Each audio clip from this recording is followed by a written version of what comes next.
오늘은 수많은 이민자, 유학생들이 고민하시는 문제, 영어에 대해서 한번 얘기를 해볼 건데요. 정말 많은 한국인들이 어학연수 또는 유학, 그 다음에 이민을 하시려고 캐나다에 오시지만 정작 영어가 굉장히 안 되시는 분들이 꽤 많으세요. 그리고 굉장히 힘들어 하십니다. 저도 솔직히 말하면 영어를 그렇게 뭐 엄청 잘한다고는 생각 안 해요. 제가 한 3년 전인가 4년 전에 이제 캐나다에 처음 왔는데 영어를 너무 못해서 와 이거 돌아가야 되나 싶을 정도로 좀 영어를 못했던 것 같아요. 정말 제가 말을 하면 제 친구들이나 뭐 어떤 사람도 제 말을 똑바로 알아듣는 사람이 없었고 의사소통하는데 정말 힘들었어요. 그래서 꽤 고생을 많이 했었는데 다행히 정말 개같이 공부를 해서 지금은 좀 나아진 편이에요. 그런데도 아직도 어렵고 아직도 부족하다고 생각을 합니다. 저는 물론 영어를 열심히 해서 실력을 향상시켜서 수월하게 하시는 분들도 계시지만 이 영어를 해도 좀 안 느시는 분들 중에 그분들이 하시는 약간 착각 이런 게 있어요. 특히 유학생들이나 어학연수 하시는 분들 중에 제가 꽤 많이 봤는데 이런 분들을 자, 첫 번째입니다. 논 네이티브 스피커들의 영어를 못 알아듣고 그분들의 발음 핑계를 댑니다. 자, 논 네이티브 스피커들이 누굴까요? 바로 영어가 모국어가 아닌 사람들인데 캐나다 토론토 같은 경우는 여러분들이 마음만 먹으면 전 세계 200개국 모든 나라 출신의 사람들을 맘만 먹으면 다 찾을 수가 있어요. 인도, 중국, 필리핀, 베트남, 프랑스, 독일, 포르투갈, 스페인, 헝가리, 콩고, 이집트, 리비아, 아프가니스탄, 이란, 사우디 이런 중동, 그 다음에 그 수많은 브라질, 칠레 이런 남미 사람들, 이분들은 다 이분들 특유의 악센트를 가지고 있습니다. 한마디로 전 세계 200개국 사람들 모두 다 그분들의 특유의 악센트를 갖고 있어요. 한국인도 한국인 악센트가 있겠죠. 뿐만 아니라 어느 나라는 영어가 모국어인데도 불구하고 그분들 특유의 악센트가 있어요. 심지어 어떤 지방, 그 나라 중에서도 어떤 지방, 시골로 가면 또 다른 악센트를 갖고 있고, 그래서 영어 악센트는 정말 수십, 수백 가지입니다. 문제는 이 수많은 유학생이나 어학연수 하시는 학생들, 그리고 이민 1세대 분들 중에 이분들이 하시는 말을 못 알아듣고 꼭 발음 핑계를 대시는 분들이 있어요. 악센트나. 나는 영어를 좀 하긴 하는데 저 사람 발음이 베트남 발음 악센트가 너무 심해서 못 알아듣겠어.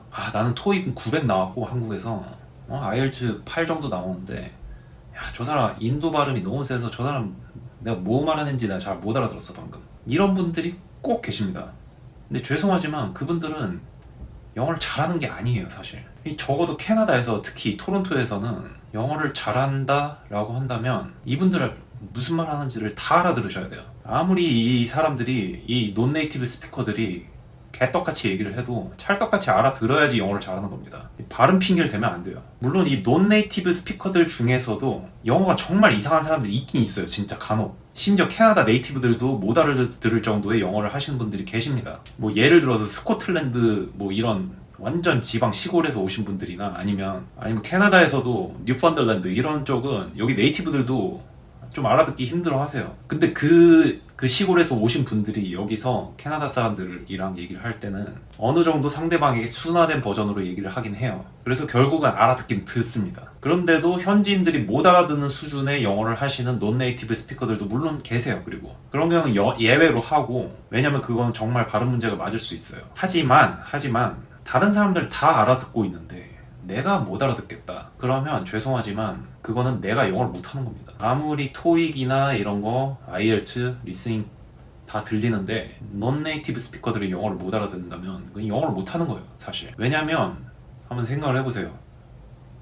여러분 영어 교육을 받으시거나 시험 보실 때 그 아나운서의 발음대로 얘기를 하는 사람이 얼마나 되겠습니까 여기. 여러분들이 노력을 더 하셔야 됩니다 그거는. 자, 두 번째입니다.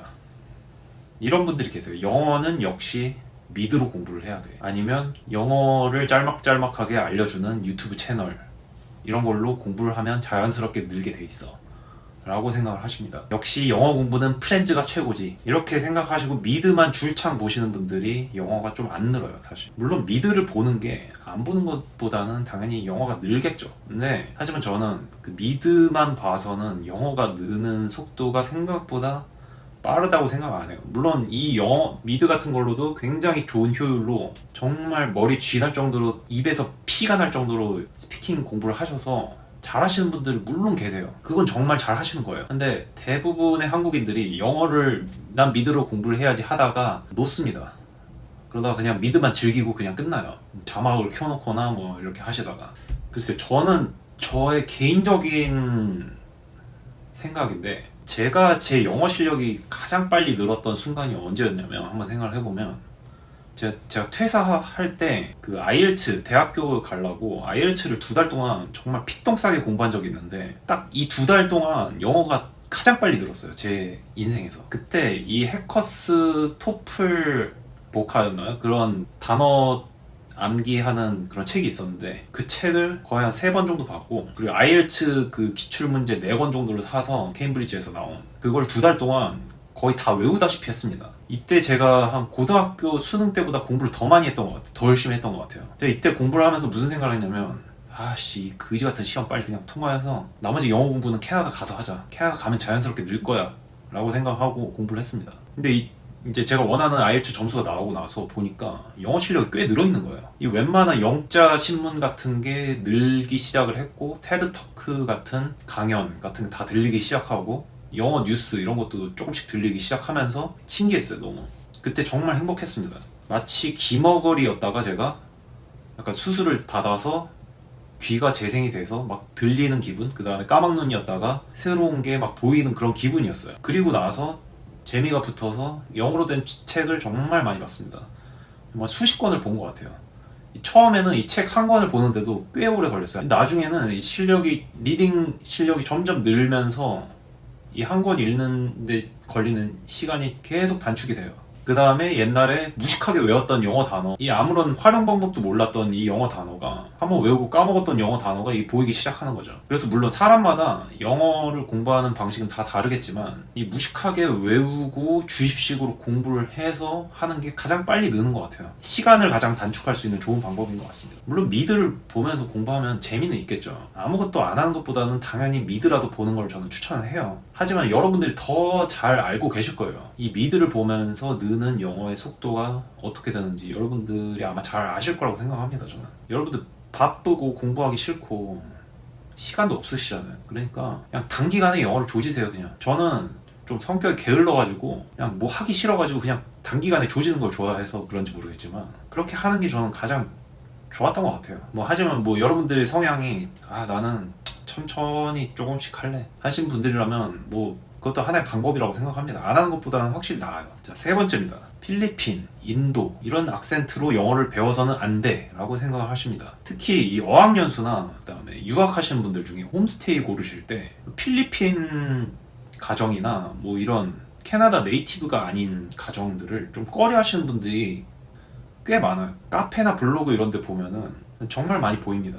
이 홈스테이를 유학원에서 지정을 해줘서 갔더니 이 홈스테이 호스트가 필리핀 사람인 거예요. 그래서 막 글을 올립니다. 홈스테이 저는 유학원만 믿고 갔는데 홈스테이 맘이 필리핀 사람이에요. 제 영어 발음이 필리핀 발음으로 변해버리면 어떡하죠? 어학연수를 갔는데 같은 반에 인도 사람들이 너무 많아요. 학교를 갔더니 같은 반에 죄다 인도 사람들이에요. 중국인들이에요. 제 발음이 인도 발음이 될까봐 너무 걱정이네요. 이런 사람들이 굉장히 많아요. 보면. 근데 그렇게 말씀하시는데 여러분, 인도 발음이든 필리핀 발음으로라도 영어가 늘면 다행인 겁니다. 그 발음으로라도 영어가 되면 정말 다행인 거예요, 여러분. 여러분들이 지금 핑계댈 거는 악센트가 아니에요. 여러분들 영어 실력이지.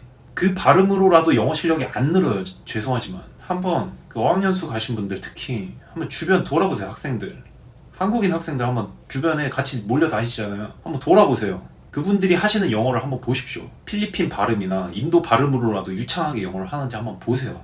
이 팩트는 뭐냐? 캐나다 본토 사람들이 필리핀 사람이든 인도 사람이든 하는 영어를 다 알아듣는데 여러분들의 영어는 절대 못 알아듣는 게 문제예요. 그게 팩트입니다. 그 어학연수 하시러 온 여러분들보다 그분들이 영어를 훨씬 잘해요. 그분들의 악센트가 여러분들 입에 뵐 정도면 이미 여러분들의 영어 수준이 상당히 올라갔다는 뜻이니까 걱정하지 마세요. 그 발음, 악센트 이런 거는 그때 가서 걱정하십시오. 영어 실력이 충분히 늘었을 때. 인도든 필리핀이든 중국 발음이든 상대방이 잘 알아듣고 아무 문제 없이 의사소통이 된다?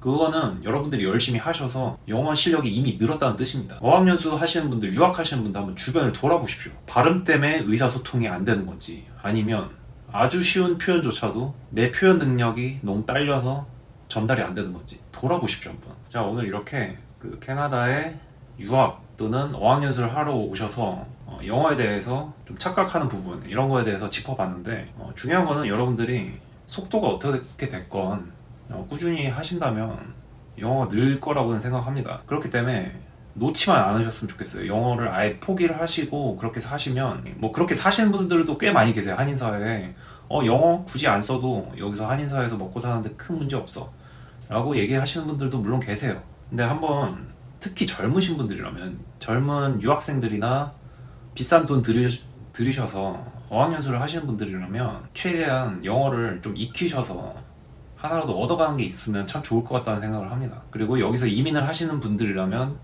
여기서 계속 살 거기 때문에 영어가 꽤 중요할 거예요. 사실 영어를 못해서 발생하는 불편함이 꽤 클 거라고 생각을 합니다. 그래서 단기간에 영어가 안 는다고 포기를 하지 마시고 조금이라도 꾸준히 하신다면 그게 쌓이고 쌓여서 큰 재산이 될 거라고 생각을 합니다. 그래서 놓지 마시고 꾸준히 하셨으면 좋겠고 또 필요한 정보나 이런 게 있으면 제가 영상으로 제작해서 올려드리도록 하겠습니다. 오늘도 시청해주셔서 감사합니다.